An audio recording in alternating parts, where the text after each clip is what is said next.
What's up, everybody? This is Gary Holt from Exodus and formerly from Slayer, and you're listening to The Razor's Edge.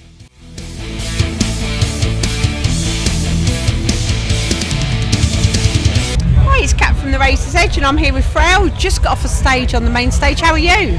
Good. It's hot, but feeling a little victorious, so it was good. So your first time at Bloodstock? Yes, first time here. How was it? It's pretty incredible. I mean, it's a very metal-forward festival, and we just came from Alcatraz and Brutal Assault, and it's it's right up there with it. By far the coolest thing we've done in UK so far.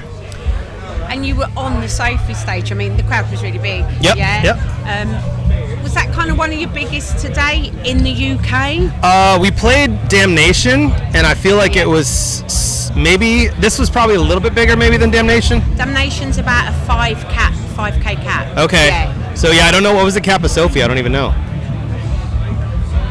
Yeah, nobody knows. We'll say it was bigger. Sure. Yeah. So you've done two really big ones in the UK. Damnation's a really big extreme festival, and obviously, Bloodstock's a bit more of a broad church. Because metal is a broad church. Let's be honest, we're all different, and we're all, like different things within the subgenre. Sure, for sure. And do you think that's really good that you almost come from the extreme, and then you kind of showcase yourselves to people that wouldn't go to places like Damnation and see you guys and hear you for the first time? Yeah, I've been excited. So far on this tour, we played in front of a lot of different audiences. Our first show was Machine Head and Fear Factory, and most of that crowd had never seen us before, but they always, they go for Gwyn.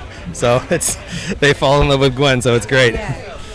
You describe yourself as, having inspiration from like Sleep, Portishead, Bjork, that's a really eclectic mix. Yep. Is that something that you try and put into everything you're putting out? So initially I think there was a lot of that, but now as we sort of come into our own, I feel like it's more about just developing what we are into ourselves. Like we started caring less about what's happening out in the world in music and more about just like Gwen and I getting excited about each other's ideas, you know what I mean? So it's still there a little bit, but I think we, developing more of our own thing now. Your last album, Skin and Sorrow, a couple of years old now. Yep. Are you guys going to think of a follow-up when you finish like the summer festival circuit and finally got home? It's already recorded and it comes out on October 10th. Lovely. Yeah, on Napalm. So yeah, we signed with Napalm. We recorded it a while ago. The second single is out now, that's Summertime Sadness, and we have 2 more singles that'll come out before the record release on October 10th. So what's that process like with you and Gwen? Do you kind of sit together, or is it a case of bringing different ideas to the table? So we, we're a couple. We're married, and we have a studio in our house that we record. All the records have been recorded there so far, except for the drums. So usually what happens is I'll play guitar, she'll pick what she likes, and then she'll start pulling some of her vocal ideas and putting them on top. But we really don't do it together a lot because being married, we find that we work better on this creatively if we're separate a little bit, and then we get out of each other's way, because if we try to get in each other's way, it's not as good. So we've just learned what works for us is to get out of the room. We're married, I guess. Oh, there you go. Yeah. Then you know what I'm talking about, right? Sometimes you have to have that time to have your own creative outlet, don't you? And not kind of in each other's you're way. Still a unit, but like you're better when you can have your freedom to do it on your own, right? Like it doesn't get as watered down, I guess. Absolutely. So it's exciting to hear the new album's going to be out. Have you got any plans to come back to the UK and do your own tour? Yes, we do. We're talking to our booking agent, and we are coming back sometime towards the end of the year. We had something we thought we were going to do, and now it might get moved around. I don't know, but I feel like we'll be back here before the end of the year. Oh, fantastic. That's good to hear. Where you are, locally at home, what is the scene like there? Because we hear so much it's getting more and more difficult for artists to tour, especially internationally. Yeah. There's a lot of different parameters in the world today that's stopping that. Yeah. How is it back home?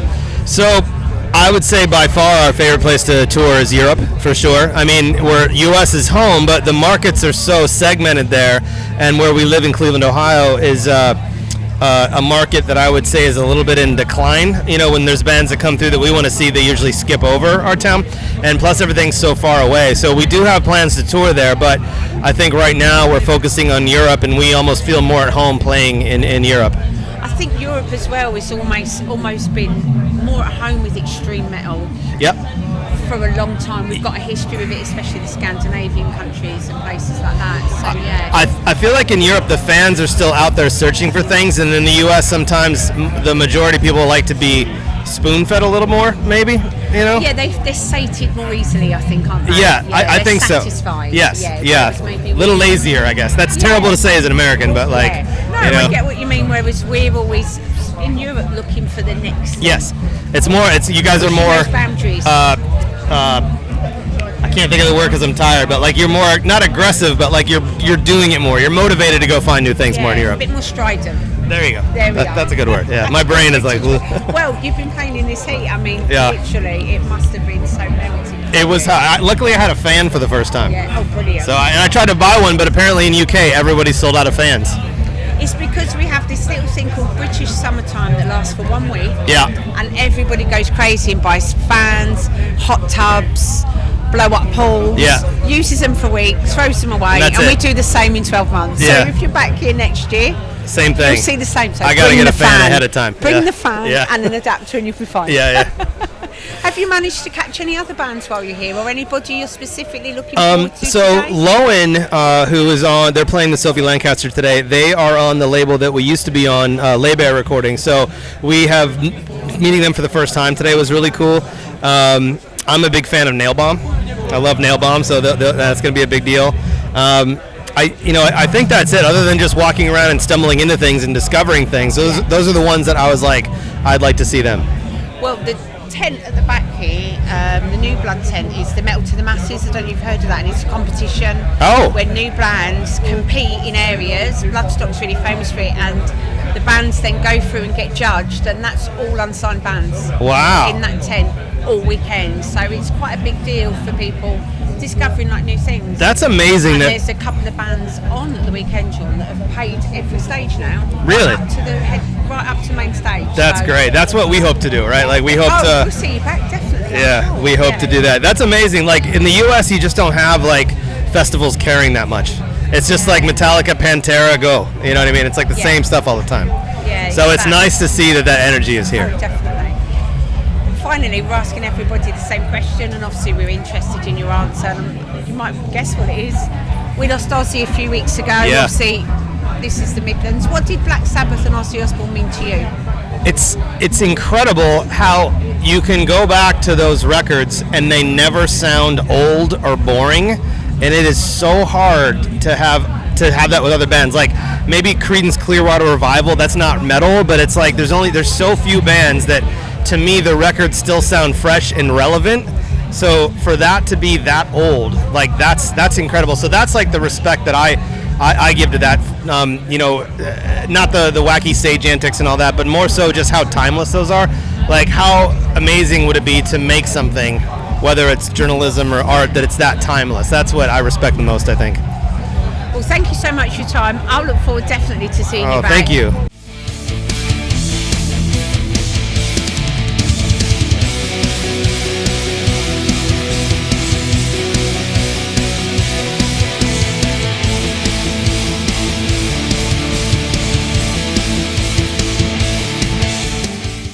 For listening.